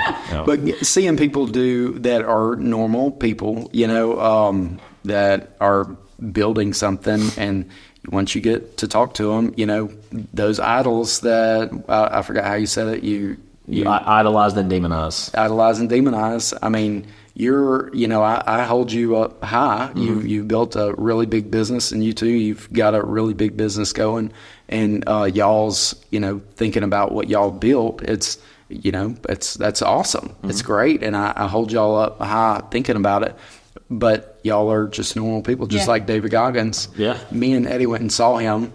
We went to a conference, and, he was there, and I mean, me and Eddie, nerds. We got there, 5 hours early, sat on the front row. Oh, he ran there. We actually did, but it wasn't that far. But the guy is, I mean, right in front of us and 10 feet away, and I mean, he is a normal dude. Yeah. He pooped before he got there. He did. Yeah. And yeah. His little knees are jacked up. I mean, it is, you can see it. He was like, I would show you, but I have these pants on. He's like, because somebody came to him saying, giving him an excuse for why they couldn't run. And he was like, oh, yeah, well, my knees are jacked up. I'd show you. I ran yesterday morning, did a 50-mile, but my knees jacked up. And he was like, I got these pants on, or I'd show you. And he was like, you know what? Hang on. He pulls his leg up, pulls his pants up, shows this knee that is, I mean, has all kinds of scar tissue around it. I mean, this dude's knee is jacked up. He's like, the other one looks just like it. Yeah. I'm like, oh God, if he can do, if they can be better than me, and it is comparison. I want to be better. Yeah. If I can do that, if they can do it, I can do it too. Mm-hmm. Some things I don't want to do. I don't want to build a business with a whole bunch of employees, and I don't either. Whoopsie. But joke's on me. I love you said that, 'cause there's this thing that talks about somebody shared it with me, and to me now I use it when I make decisions. But it's basically how do you determine if this is an opportunity? And one of the questions is, how much noise is this going to give me? Yeah. And noise meaning employees, people are going to call me, all business. And so because if that's not where you're going, then that's not an opportunity for you. Yeah. No matter how good of an opportunity it is, that doesn't work for you. Right. I want to do motorhome trips. I want to do time with my kids while they're young. Whenever they get older, I can have more time to myself. But right now, getting in our motorhome, we're basically getting geared up to go spend, 4 weeks around the country. That's somewhere. awesome. We're so our flipping all these houses is just okay. So we can go do that, and we can have that time together while our kids are young, because we only got 5 more years with our 11-year-olds, if that, but so 5 more summers with them.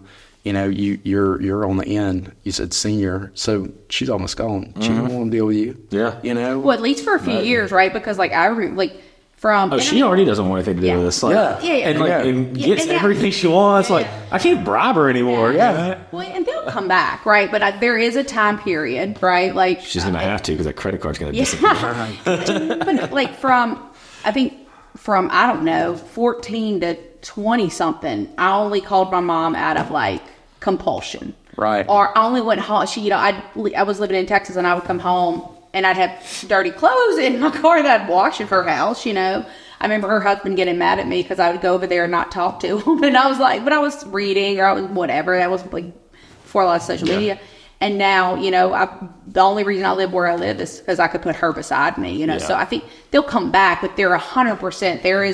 It's a finite. And if you live it sounds like when you live there's a finite, you take advantage versus just it's fine, For me, it's almost biblical. The Bible says, raise your kids in the way they should go, and they'll depart. Yeah, depart. Yeah, When and they so get older, and won't depart. I, like there's a little bit of that prodigal son story in there too. But Yeah. I mean, there was because I lived very worldly in my college years. I mean, I was in bars. I was a bartender, so I was in bars. But Yeah. I mean, I was bartending in a different bar 7 nights a week. I mean, I was just I've been on the money hustle since I quit football my senior year. Like, Yeah. I went to work. Yeah. That's all I ever cared about.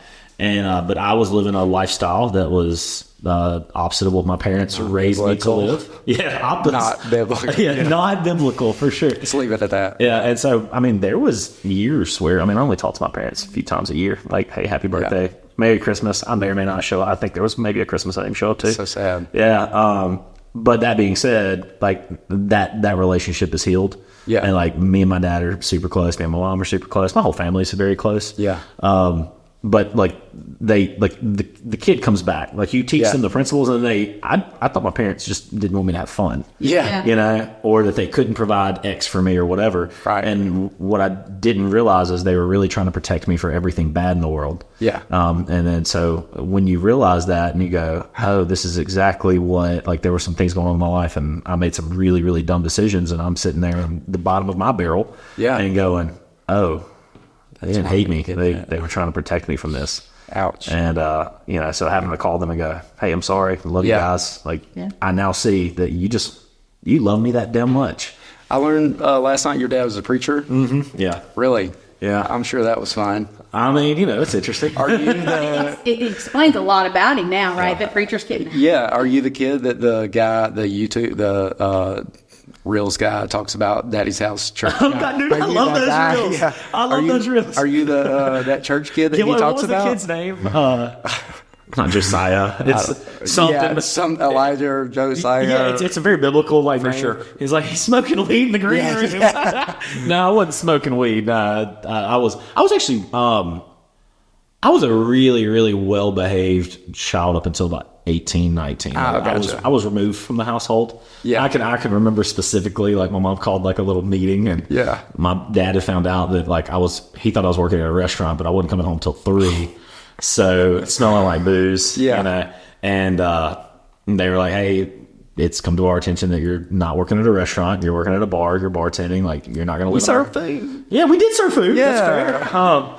And they said, so you have a decision to make. Like, you can stay in this house and we'll help you and we'll get you through school and all that. Or if you want to live your own lifestyle, then you need to go support your own lifestyle. Wow. And I moved out that weekend. Dang. Yeah. Yeah, that's tough. And that, you're right. And so that was part of that hurt. Like, I was like, oh, they don't love me. They don't care about me. I didn't. I was probably making just as much money as my parents were. Right. I mean, I was in school, but part of the reason I didn't care about school, kind of like what you did, I was making $60,000 a year working 3 nights a week at a bar. Right. You're okay. My college friends who were graduating with degrees were making 30, 36 with debt. Yeah. And I was like, well, who's really got this figured out, me or you? Dude, yeah. Yeah. And by 25, I owned my own bar. Yeah. So here I am. At this point, I'm making 6 figures in cash. Yeah. At 25 years old. And, again, my college friends just coming out of college, they're dropping their pennies in my tip jar. Yeah. They're like, oh, Harrison needs a tip. Like, if only, I'm super poor. I'm still living on my brother's floor in the mother-in-law suite. Yeah. Yeah. So just stacking back the cash. Yeah. And, it took me, I thought I had it figured out and knew something my parents didn't know. Right. And then those things come back to get you. Yeah. You're selling your soul a little bit at a time, and you're going to have to pay some. You got to pay up. Yeah. What bar did you own? So I owned Neat. Okay. And I was the GM at Live Oaks at the same time. So Live Oaks was the number 1 bar in town. Neat was number 2. Yeah. So I owned the number 2 and ran the number 1. Nice. And the money was great. I think we got a hard money loan for like $30,000 to finish out the bar because we were short on cash. I think we paid that back in the first 40 days. Yeah. Yeah. So we had a ton of money just rolling through the bar. Entrepreneur from the start. Oh, yeah, always. Yeah. Yeah. Well, so now I have this question for both of you guys, because both of you are, from outside perspective anyways, are really good with your money. You say, I'm going to use a Dave Ramsey term here. I out-earn my stupidity. Oh, well, I was the one I said, and I mean, like, you have toys and stuff, but what I mean is, like, you talk about, like, okay, I did this, and I, paid this back, and I paid this back. Mm-hmm. What do you think is the difference? Because a lot of entrepreneurs they have every intention of doing that, but they don't out earn their stupidity maybe, or they get like, but what do you, what is the difference? Because like you kept working for a long time while you were buying investment properties, and then you, like that's like you said, you got your real estate license, so you could do both, and then then you didn't need your license anymore. But like, were your parents like that? Like, where do you think that came from, or is that just an outside perspective, and that may not be correct?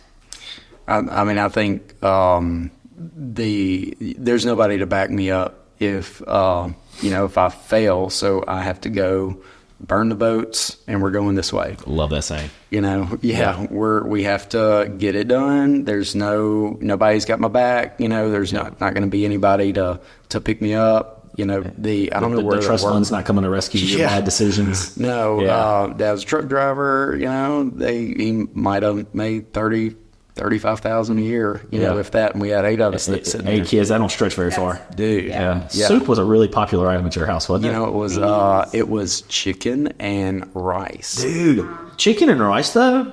Like, you put enough chicken broth in that thing and let it simmer long enough, it gets pretty good, man. Yeah. Like, see, so really, you were way better. It was beans, and my brother, I have some brothers that still, and it wasn't like good beans necessarily. It was like barbecue beans, or, in the can. And then you'll have to sleep in a heated room. No, we didn't. With Avery. Like, there are some brothers that they will not even touch certain foods because they ate it so much when they were like growing up, and I really did, because I'm number 6, so I didn't have it as bad, because they made were getting sure out of my the house, Christmases were good. Andy and Carrie Andy and Carrie, his first wife, I remember, they took me school shopping one year, and I had nice, they were Walmart clothes, but that was the first year I had new school clothes. Stuff. You were walking there all fancy. That's right. But then I had other brothers that they're, Avery's first wife, we'd go to the rodeo, and everybody, it was a big deal in Columbia. Everybody went to the rodeo, and so you got your best stuff, well, she loaned me stuff. So I did not have it neat. And my brothers, they were on roofs by the time they were, 12. Yeah. So you decided, I'm going to be different. Mm-hmm. I'm going to have money. I'm not going to eat chicken and rice, which if we didn't have chicken, we'd eat chicken and corn. Like sweet corn and rice. We'd eat rice and sweet corn mixed together. I don't know why that was a thing. I mean, honestly, it probably tastes really good. It's good now, but I'm like, now that I'm not going to have choose that you eat that.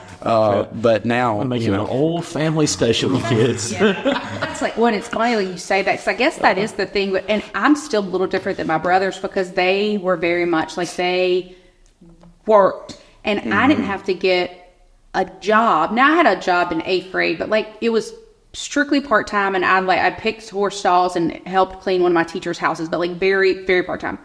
Then when I moved in with Chuck in my freshman year, I worked at I fed horses and stuff like that, but again, stuff that people would do, farm toys or whatever.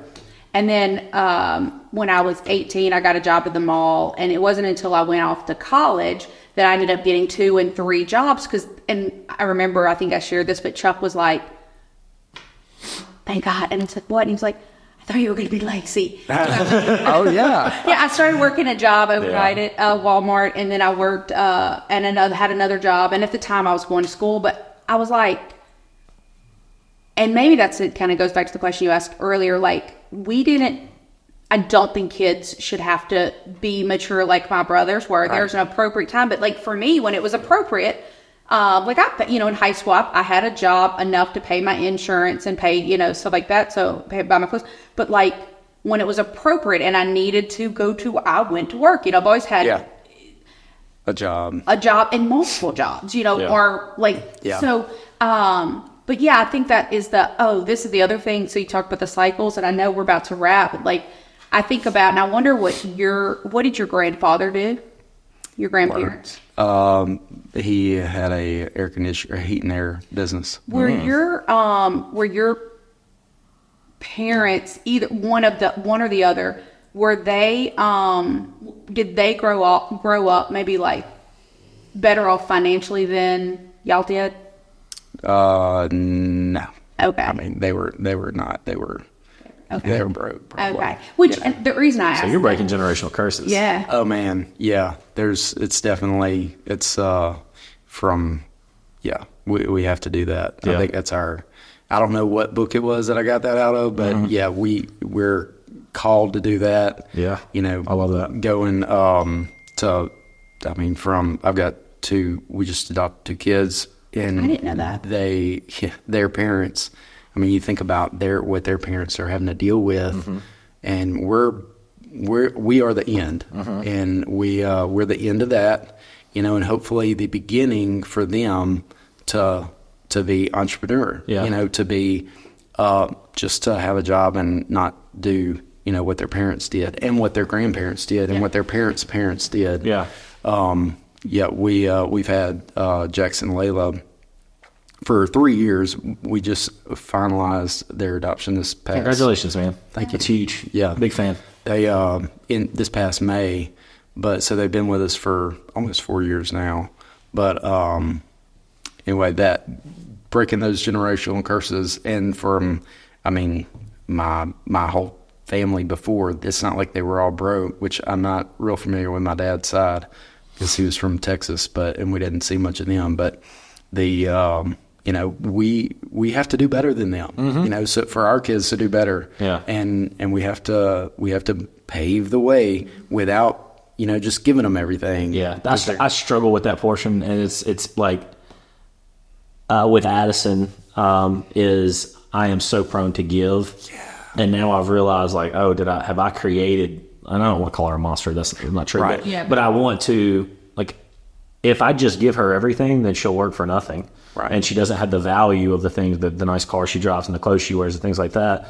And so that was, that was a conversation her and I had recently, is like, hey, I don't know that I've done the best thing here. Yeah. And I want to bless you, and I want to continue to give to you and give you the best life that I could never afford for myself. Right. But at the same time, like, we need to get to work now. Yeah, the caterpillar can't become the butterfly without some struggle. If you help a caterpillar, you open that, they die. They don't. Yeah. They got to have the struggle. Well, how much do you put on them? Our kids help us clean out houses if we have something That'll build going some on. character. Well, yeah, Nothing like some fleas to build character. they we have to balance how much to put into them and how much to. And I could be totally wrong, so maybe I shouldn't be doing that, but.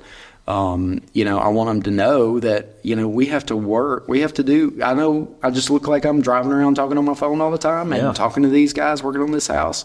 But we do physically go and work sometimes, Well, and at least understand that what you did before you could afford to pay that person, and because I do think it's, like I said, we all do this differently, but like you look at somebody and you go, well, they got easy street. I've got one brother that he does really well at bonding, and I mean like really well, and he out earns most of everybody in our family, like if you added it all up. Yeah.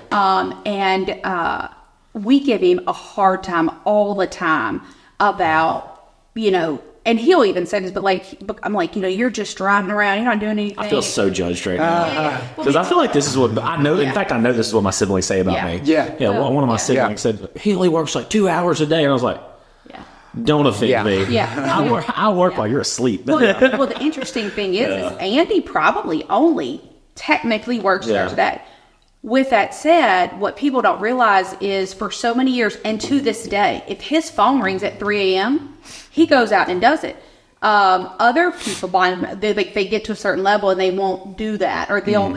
And again, it's one of those whatever works for your life. Yeah. But I do, as you grow up and you mature, you're like, okay, joking and playing around with him about that is fine, but also point out to the kids or the other people that maybe don't realize the whole thing. I'm like, we're giving him a hard time because that's what siblings do. I said, but I want you to understand that, like, he is, he has people that work for him, so he's having to worry about them. Yeah. He's having to, if somebody skips bond, he actually, like, puts a gun on and goes and, like, hunts these people down. I'm like, I wouldn't, like, I'm not about that life. So, and I'm like, so it might appear that he's driving around in his truck all day, but what you didn't notice is he drove all around and he stopped at these 15 places to collect money. So I think that's where Or info. or info. Yeah. So I think that's part of Drop 'em for where dollars. when you're Yeah. that's right. When you're Somebody's your looking for people, kid not sees houses. that. Yeah. Well, and then you think about the skills. So your kid sees, oh, you're just talking on the phone. They don't realize that you read the book of, we just named it. Never Split the Difference. And all those other books and all those failed conversations and all that. So I think it's huge for them to see that it's not just like you didn't wake up and just go, oh, here's the money, here's some freedom, here's some. Here's all the knowledge. Here's 100 books of worth of knowledge that's going to help you negotiate this deals or leverage your company or raise up leaders or all those things. Like you've earned and learned a skill over time that helps you complete a job in 10 minutes rather than in 10 days now. Right. Yeah. Yeah. Well, I think doing all those things, I try to talk on the phone while they're in the car on speaker with most of the people. Yeah. Do not be on speakerphone. Yeah. I usually preference, hey, you're on speaker with my kids in the car. What's up? Yeah. Every time somebody else answers the phone with me, you're on speaker and my wife and kids are in the car. Yes, sir. I hear you loud and clear. Yeah, but I think we doing those things, maybe they'll see a little bit, us negotiating with contractors on the phone, us negotiating a deal with a house, with a buyer, with a seller, or whatever business we're trying to get into. I think that hopefully they'll see some of that in those things. Well, they absorb that. And I do think it's a lot of it, even with like being in, running and working out, it's so often, it's funny how we want to tell kids, do as we say, not as we do. Oh, yeah. That doesn't work. Mm-hmm. Like, too bad, because that'd be so easy. Yeah.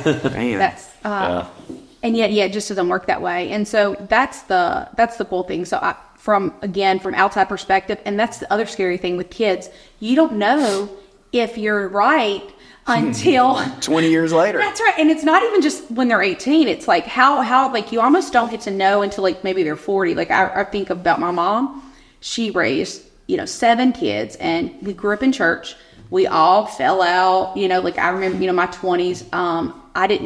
I didn't know the word agnostic at the time, but I was an agnostic, and only because I was scared to say I was atheist because God might get me. But so I wasn't saved until like I was 29, and then my brother. So I think about how many years like she was praying for us and everything, and she, to wait so many years, and she had, some of the boys, like again, not necessarily these terrible things, but they did things that she didn't approve of and all this, and it took years for it to come into fruition. Right. So you don't know. You don't know. You just, yeah. I think we mess them up like that, but we won't know until the end. But churches, if you just take everything away from it and just say, hey, there is a conference twice a week in 1,000 places in Monroe that is a personal development conference, and not say it's, it's about this guy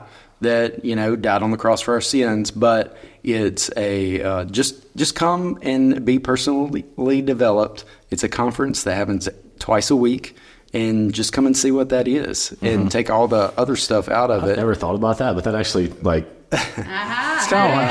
that's a really good perspective. Yeah, it really is. It's a conference, and the Bible is just a guide for, not just, but it is a guide for us to how to live. And if you take it for going to church, where I was made to go to church, me too. I also made my kids go to church, and but we, it is literally a personal development every week, twice a week. We're there whenever it's open. Most of the time there's, and I help with events. We work in there. We work in there, but it is networking. Yes. It is personal development. Yeah. You'll get some crazy people that, just like the people at the conference that say things that don't actually work. It's not in real life. Yeah. Yeah. But you got to remember who we're following. Right. Like it's not the pastor, it's not the deacon, it's not the guest speaker. Right. It's just the format is, sometimes they get swayed, but just go for a personal development meeting, not to to try to fall out. Yeah, And, yeah. you know, yeah, that's great too. But just if you start going for that, and that's why I want my kids to go, so they can be personally developed. I mean, I read books all the time on personal development. I know y'all do too. Absolutely. I mean, why wouldn't I want my kids to go to somebody that says, "Hey, be nice"? Yeah. Yeah, yeah. Love your neighbor more than yourself. Hey, you know Yeah. that. Yeah, give to women and children. Like do good Widows and things. orphans. Do Widows and Widows and orphans. children, orphans Yeah. are children. women? Yeah, not just women. Yeah. Don't I just said give to women and children. It's widows and orphans. It's widows and orphans. I mean, I get it. But It's tomato, guys. I don't know. widows Widows and women. can be men. Huh? Widows can be men. Yeah, they need to get work. Anyway, might not. But it is. But what? And I love the thought of that, because that, again, you know, I think because even when we went through, again, I've done some things that thankfully I didn't get caught at, or it would have changed the trajectory of my life. I know my brothers have, and so thankfully there was still a little, or there was enough of our upbringing that we didn't, you know, we didn't cross that line, or we were able to come back from it. So yeah, I do think that. I thank you for sharing that. I think we're gonna break into its own thing. I Sorry. love that. No, that's perfect. I love that. Well, keeping this on real estate and investing in yourself is probably the most important. You're only going to grow. We're our best investment. We are our best investment. Business is gonna only grow to the extent that you do. Your Yeah. kids, your family. Yeah. All those sayings that we have, and true. yeah, we have this. You know, there's hundreds of churches around here that have personal development meetings twice a week on Sunday and Wednesday, and nobody. You know, there's only a few people there. You know that. So I really think that people miss that, and it has helped me in my real estate. You know, be a better negotiator. You know, just if it doesn't matter, give it. You know, if it's not going to hurt the deal, then, you know, if you can, give it. I mean, I can't tell you how much money we've made in our real estate that we can give back. You know, we're just giving it. You know, we'll give it to the church for whatever it is. You know, it's just, and how much the church has given us. You know, we've had you know, these kids coming into our life. They kind of just got dropped off and at our house, and we just kept keeping them. But you know, the things that have been given since then, it's not like we need anything, but you know, Jesus said we didn't know how we were going to do it. He says, hold my beer, or hold my wine, and watch this. And so, you know, churches come up and just indirectly happen to, you know, do a deal with you for, you know, more than what you would expect at the time. Yeah. But, you know, things just, and then you can afford to do what you need to do with 4 kids. You know, they're expensive. It's amazing. Yeah, it is amazing. Yeah. You have community. So it's that. So you were going somewhere for personal development and community. Yeah, for sure. That's huge. Yeah. Yeah. But you guys got something going on here. I think it'll be good sharing some people's story. You know, I'd like to hear more about yours. That's pretty interesting. And about your. I did interview him, and so I'll have to tag you on that one. Did we make that one public? I don't. Oh, okay, we did. Okay. Yeah. Really? I have to check that out. Yeah. Yeah. Yeah. All right, so I have a question. All right. So Yeah. it may not be you, but I'm thinking it is you. Are you a Dave hater? Oh man. You're a Dave hater. He is a Dave hater. So Hater may not be the right word. Well, so It this means goes. opposite, No. I but think we've gotten in like not an argument, maybe jesting. Yeah. Jesting comments towards each other on Right. that. So and look, I like Robert Kiyosaki. I like Dave. But so we asked Bits earlier. and pieces of. Well, it's my personal life is different than my business life. So you would like not be happy if you knew that like most of my personal assets are absolutely paid off. I shared some of that with you earlier. Yeah. And I know that I could leverage those things and go make more money. And some of that is just kind of personally like that. You asked earlier about money and like, you know, how do you make those decisions financially? And so me and like being raised in the church, like my dad held Dave Ramsey conferences at the church, not conferences, but the Financial Peace University. Right. I think that was held twice when I was a teenager. I did it again as an adult. And I can say that a lot of the reason that I've had money to invest in companies, invest in people, I mean, we've gone so far as to pay realtors who I just believed in, like people that could not quit their 9-to-5s. And I'm like, no. I think you got what it takes. Yeah. I'm willing to pay. Yeah. Like you can come over here and I will replace your salary with money, but I can only do that because we opened THLT when I was completely personally debt free. Nice. I owed no man, no thing. I didn't even have rentals at this point, but I started with zero debt and all cash. And so THLT, in fact, none of my companies owe anybody any money. Congratulations. Yeah. And then the debt that I do have is just mortgages at this point. And I say that next week I'm paying off the next car. So I will have zero notes, oh man, no thing except for mortgages. Yeah. And all of my mortgages are covered by renters. Right. And the cash flow from that actually does cover the house that we're in right now. Yeah. So it's basically a zero out across the board. Yeah. But that is the one thing that me and my dad did get along with, and he always taught me to live below my means. Right. If you ever see me like flexing 2 Lambos in the driveway, know that I have thrown those principles out the door, and I financed everything. Yeah.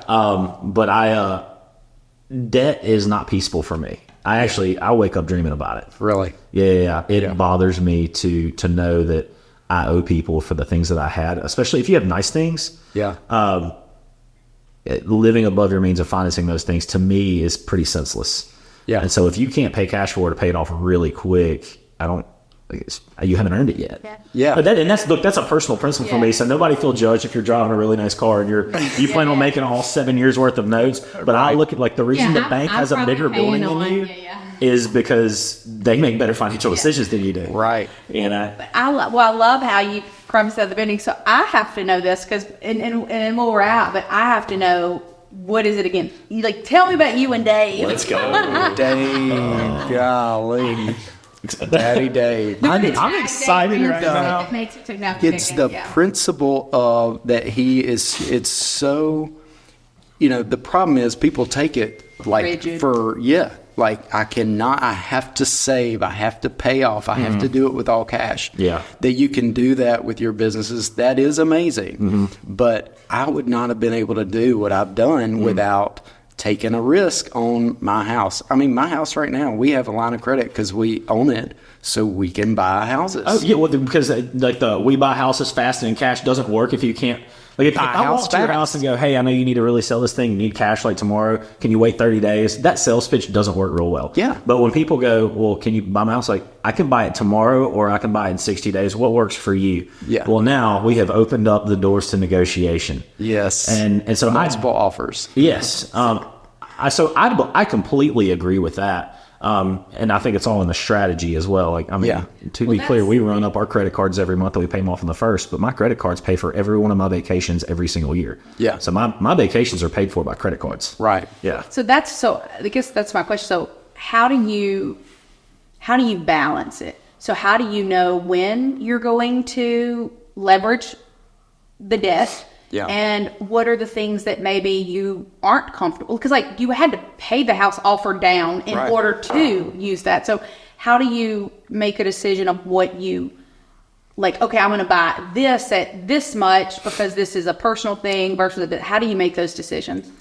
We, most of the time whenever we're borrowing money, we do borrow it to make money.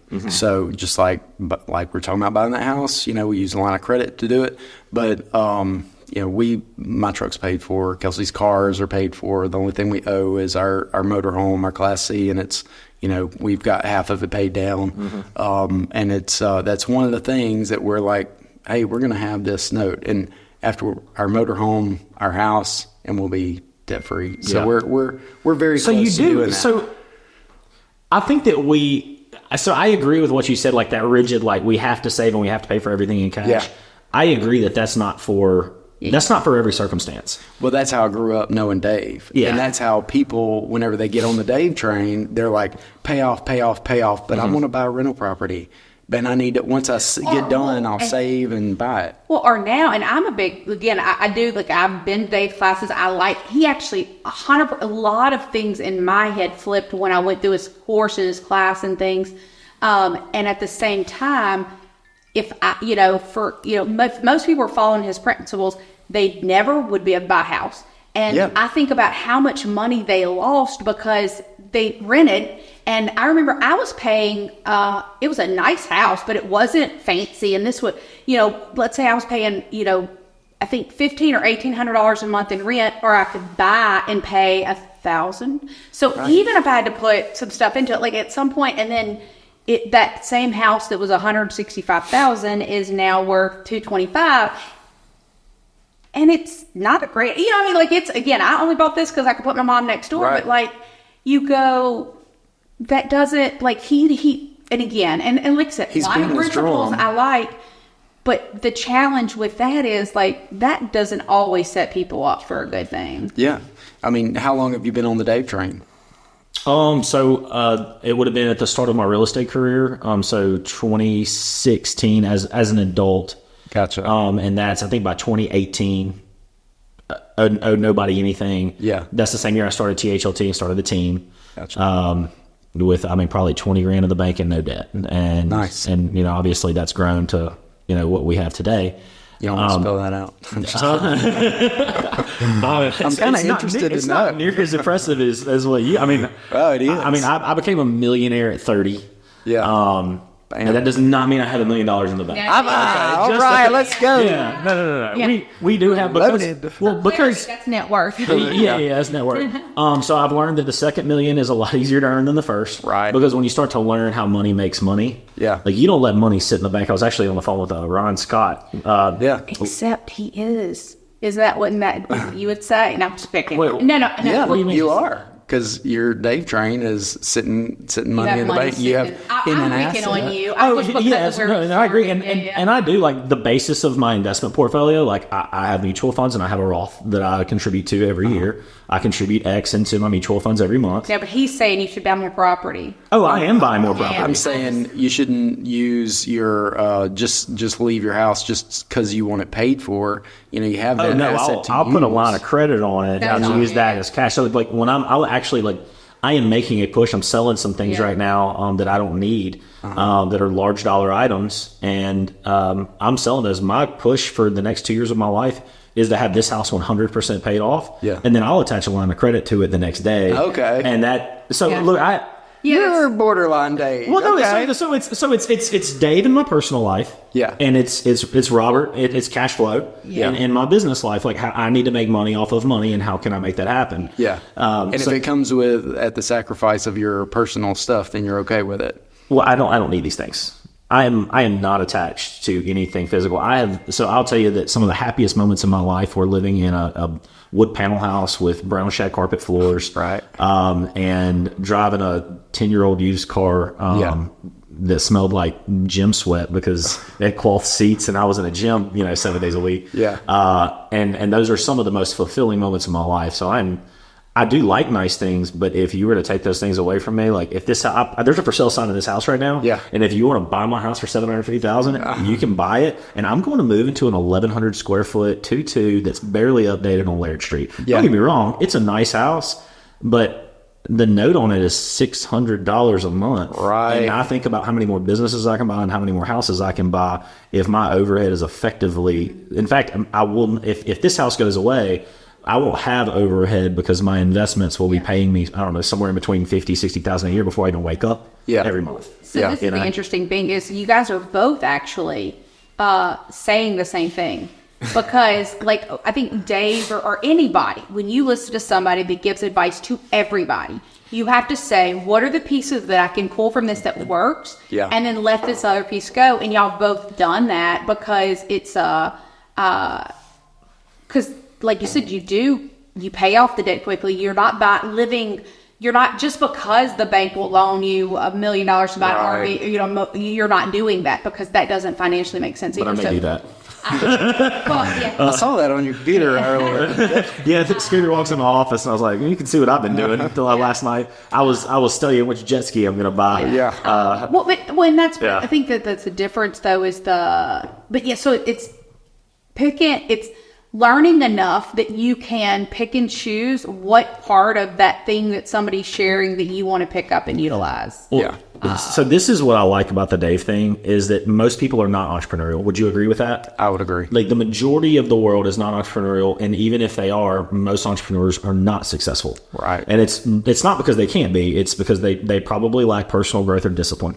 And it is preaching to the average train of thought, the average 9-to-5 W-2 employee who likely never would be a millionaire, and it's teaching discipline, action, and a set game plan. Like, hey, if you do this, you'll never be a billionaire, I promise. Yeah.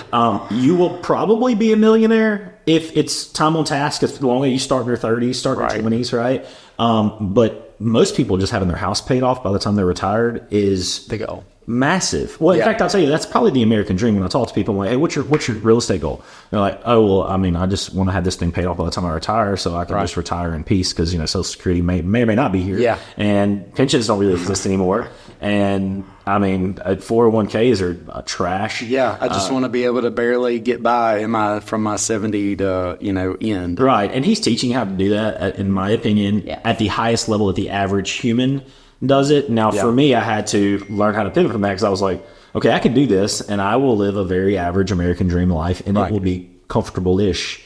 Yeah. But I like to live big. Yeah. Let's go. Yeah. Let's do something. I want to eat A5 Wagyu and I want to go drink a $5,000 bottle of whiskey. Yeah. And, an interesting thing too is I don't know, it's sometimes it's about the stuff or whatever, but it's about the experiences. Yeah. Like you're able to go for 4 weeks and take this trip with your kids. That alone, oh my gosh. That alone is huge. Yeah. Yes. Like the experiences that money and freedom can buy. Yeah. That's really, I mean, when I say a A5 Wagyu steak and a bottle of whiskey, it's things that most people don't get to experience. Right. And when I die, I will be able to smile and go, I have lived a bigger life than 99.9% of the people on this planet. Right. I know what really nice boats are like, how I've gotten to fly first class. I've gotten to see these countries. I've gotten to eat food that other people can't eat. Right. Like the experience is really what I'm chasing every day. Yeah.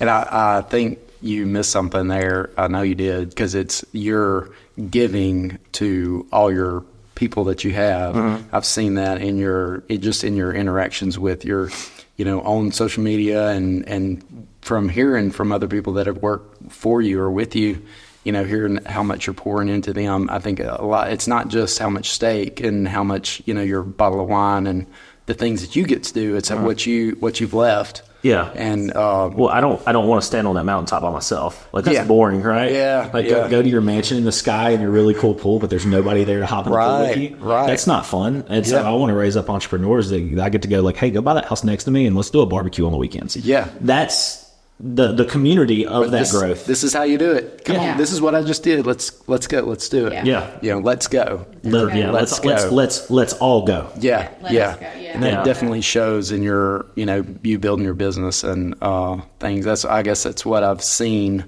and taken from seeing what you're building over there. It's pretty impressive. Yeah. Props to you. Well, we're hoping to put that on steroids here soon. All right. With the introduction of the R2 building, and then bringing Olivia in to coach and consult all the companies and everything. So we're that's awesome. Hoping that this goes on more of a mass level and help other business owners grow their business, have funding, create more experiences. I'm all about the experiences. Yeah. Money funds that, right? And yet it's the experiences. Which we are going to wrap up here. I 100% want you to come back because we still did not. I think we were so excited to talk to you. We talked way too much because we want to hear more about you. And I've learned some stuff about you that I didn't know, which was really cool. Yeah. And that he's not as big of a Dave hater as I thought he was. No, he probably still is. No, he's not recommending that run. He's tolerant, not endorsing. I like it. There you go. So as we wrap up, we're going to go ahead and we'll move the cameras right outside. You can do your clip. Yeah. And then He's not going to do it. Probably not gonna. Probably not gonna. How about a cartwheel? Yeah. Okay. Maybe you can do a cartwheel. I guess what did you learn today from talking with Scooter? So the last thing you said to me actually was kind of emotionally touched me a little bit. Oh, sorry. Well, no, because that is my heart's desire, is to see other people get to live a big life. Yeah. And that was one of the reasons we started THLT. Olivia came and did our, we do a business planning seminar for our agents every year and just say, hey, what are our goals next year? How do we get there? Let's break it down. Yeah. And she said, Harrison, you need to do a mission statement for the company. And I was like, I just don't get into that stuff. I don't. You had showed me your mission statement. Yeah, well, I wrote some BS down. And she's like, she called me out on it because she's a coach for me. Yeah. And she called me out on it. She goes, Dig, why, like, what's the company here for? And I said, it's supposed to be the vehicle that helps agents go faster and further. And they, the average person can come into our company and they get all the tools and support of a mega agent. That thing that I have, the leverage, the call center, the marketing, the dollars, the ad spends, all the things that we have, the average agent can now come in and get those things and grow their business and put it on a launch pad. Yeah. And that's the reason R2 exists, is to take what we did for real estate agents and do it for the average business owner. Yeah. And to say, hey, like, now we have a full AV studio for you. We have coaching and consulting. We have leadership coaching. We're going to do financial coaching. We're going to bring our bankers in. We're going to help you start relationships so that you now know how to get funding. We're going to teach you what that looks like. Wow. And how things can get created. Like, people are like, oh, you need 15, 20%. No, you don't. Go find a deal good enough and have a relationship with one of these bankers. They'll go to the board and they'll give you 100% financing. Yeah. But people don't know that. That's right. And so we want to get our people on an unlevel playing field with an unfair advantage. Bam. And so you saying that, like, really, it gave me some energy, because I was like, okay, like, that's why we started this. Let's keep doing that on a big level. Yeah. I appreciate that. So everybody can eat that $5,000 bottle or that steak or whatever. Don't eat the $5,000 bottle. It's really sad. Yeah. Well, I think the main thing is you took action, you did something, you quit the other place, you went your way, we decided to do something different. We started, go buy the house, just go get the contract, just start. And stay consistent. Start and stay consistent. Well, Quit giving up. Well, and consistent, I think, means something different to me than everybody else. I think that people hear consistent and they think I've got to do it right or perfect every day. No. Consistent is getting up and doing something. Yeah, right. And Implement, some days, then perfect. Well, think about consistent running. Some days you feel better. Some days you go faster. Some days you go slower. Some days, But I got running. But you got running. And working out. Yeah. If you did something. You skipped it. You said, oh, I overslept that. Well, don't beat yourself up. Just go, crap. Okay, what do I got to change? Okay, tomorrow I'm going to do it again. That's consistency. It's that forward progress. There was the other running book. I don't know if you've read this one, but it's that, like, if I were in the tattoo, it would be that, and it's oh my gosh, I hate that I can't think of that because it's like malign, but it's tag it in the notes. I'll have to tag it in the notes, but it's basically, always moving forward, but it's that progress, and not that perfection, but relentless progress. Yeah. And it doesn't look like this. It looks like this, but if you notice, you're still further along. So it's that relentless forward progress of whatever. And there's going to be days that sucks and days that are great. And yet, what are we taking that feedback and learning from and going different? It's funny that you said that. I hadn't read that book, but I have I do a 3x5 card in the morning. Like after I go run, I kind of get things started for the morning for my kids. And like, I'll write that in the morning, like relentless on the top, because I have to get my little 3x5 card done, and I'm relentlessly gonna do that. Yeah, I got to move that ball forward today. Yeah, and we have no options. You got to get your team to this level, and there's no option. Yeah, we burned the boats. We have to get there. Yeah, and we have to find another house. So we have a house we're about to finish, and I've got one on the market. We sold one last week. And if you don't have another one to go work on, then it's not, the ball's not being moved forward. So next week is, I know that it's coming, and I'm gonna have to be super relentless about finding another house. Yeah, I'll have a house next week. Do you wear ball caps? Yeah. Brenda, when COVID happened, all the agents that I was coaching, I sent all the guys hats that say relentless. Nice. Because it, like, to me, that's what it's about. It's that Yeah. relentless for progress. So that's fun. Again, so Yeah. happy that I know, right? Yeah. Well, thanks for having me here, guys. Yeah, man, glad you came. appreciate it. Yeah. Yeah, I told Olivia before we got started, I was like, I feel like I have a celebrity in my house. I feel like I'm at a celebrity's house, you know? Yeah. I'm just a person trying to do good, man. Yeah, man, I love it. Yeah. Keep doing it. Yeah. All right. All right. Let's go. We'll see you next time.